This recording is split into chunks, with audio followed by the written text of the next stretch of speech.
Hello, good morning students, grade 6. How are you? I hope you still healthy and feel happy to start our lesson. Today we will study lesson 9, but before it, please prepare yourself, wearing your uniform and take your book and pen. Okay? Ready ya? Now today we will study about simple past tense. What is simple past tense? Simple past tense is used to talk about the past. Jadi simple past tense itu digunakan untuk mengatakan masa lampau. Masa yang sudah berlalu. Masa lampau itu masa yang sudah berlalu.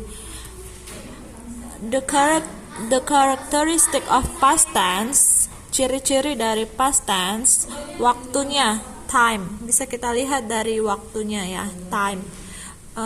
Ciri-cirinya time itu biasanya menggunakan yesterday, last week, last month, last year, 2 days ago, 2 weeks ago, 2 years ago, etc. Jadi untuk waktunya di masa lampau itu bisa kemarin, minggu lalu, bulan lalu, tahun lalu, 2 hari yang lalu, 2 minggu yang lalu, pokoknya yang sudah berlalu. Lalu menggunakan auxiliary did, kata kerja bantu did. Menggunakan kata kerja bantu did. Jadi akan ada did. Lalu menggunakan verb to atau past verb. Nah, contohnya ada di buku past verb itu adalah ini. Ada 2 bagian ya, list of some regular and irregular verbs. Jadi, kalau dia regular verbs, biasanya dia hanya penambahan ed verb to-nya. Misalnya watch, watched, visit, visited, clean, cleaned, talk, talk. Jadi dia hanya penambahan ed. Lalu kalau untuk irregular verbs, dia kata kerjanya tidak beraturan. Dia mempunyai kata kerja kedua tersendiri, tidak penambahan ed, tetapi diubah. Go menjadi went, eat menjadi ate, drink menjadi drank, get menjadi got, draw menjadi drew, buy menjadi bought, win menjadi won, do menjadi did, see menjadi saw, make menjadi made, dan banyak lagi.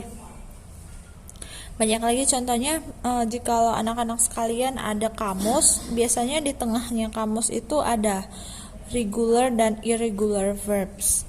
Nah, kalau bisa untuk regular dan irregular verbs ini seharusnya dihafal, karena yang begini akan selalu dipelajari bahkan sampai kuliah nanti. Jadi kalau bisa harus tahu ya, harus hafal ini. Nah, next example, I went to Jakarta last week. I sebagai subjek, went verb to Jakarta objek, last week ini keterangan waktunya.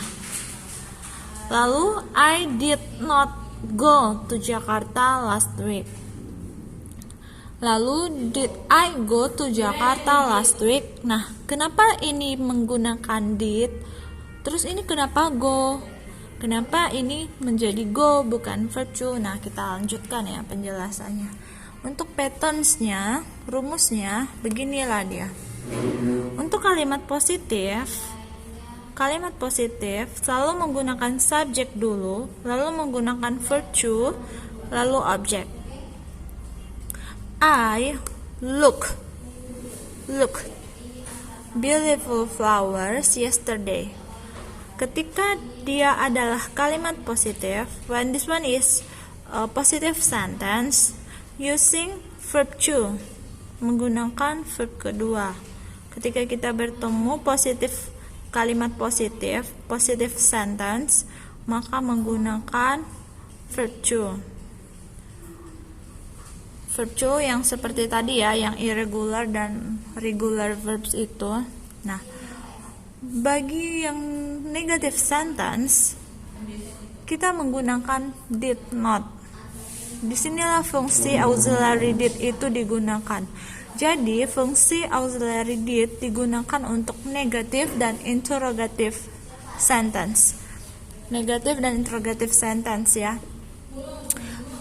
Patternnya subject masuk did not kembali ke verb 1. Nah, jadi kesimpulannya ketika sudah ada did, kata kerja akan kembali ke kata kerja yang pertama. Sehingga apa kata kerja yang pertamanya look? Bisa kita lihat, kata kerja yang pertamanya look adalah look.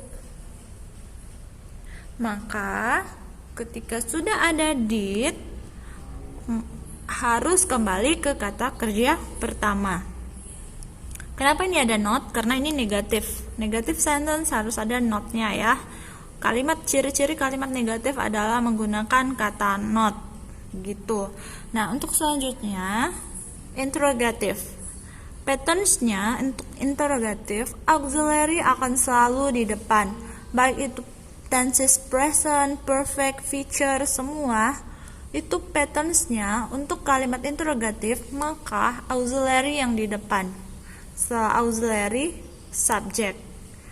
Seperti yang tadi Miss bilang, kalau ada did, kata kerja akan kembali ke kata kerja pertama. Ini harus diingat ya, auxiliary did digunakan saat kalimat interrogatif dan negatif saja. Jadi ketika ada did dalam kalimat, maka verb yang digunakan akan menjadi verb yang pertama. Miss harap mengerti ya simple past tense-nya. Untuk selanjutnya pelajarannya bisa dibaca mengenai ungkapan kita ketika kita menyatakan berita yang baik ataupun berita yang buruk. Biasanya berita itu sudah berlalu, sudah terjadi, sehingga disebutlah itu berita. Sehingga ketika kita mau memberikan berita, kalimat berita itu menggunakan past tense. Contohnya, Hi Angel, you look happy today. What happened? What happened? Happen here is past tense. And then Angel answer, I won the English speech contest yesterday. Look at this example. I won. Verb to-nya dari win. I won the English speech contest yesterday. Bisa kita lihat lagi dari yesterday-nya.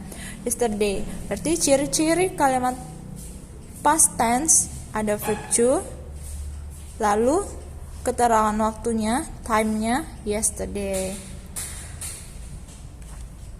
Tentang bad news-nya seperti ini contohnya. What happened? You look so sad. What happened? Apa yang telah terjadi? Menggunakan verb to. I lost my wallet yesterday. Lost di sini adalah kata kerja diambil dari lose, hilang. Verb to-nya adalah lost. Yesterday. Keterangan waktunya. Jadi, harap murid-murid sekalian mengerti ya untuk past tense. Ketika kita ingin membicarakan masa lampau, maka kita akan menggunakan past tense. Untuk latihannya bisa dikerjakan halaman 76 nomor 1 sampai 6. Nomor 1 sampai 6 ini ya, bagian B halaman 76, nomor 1 sampai 6 di buku latihan. Di buku latihannya ya. Cukup jelas ya perintahnya. Mengerjakan latihan hari ini halaman 76 bagian B. Terima kasih.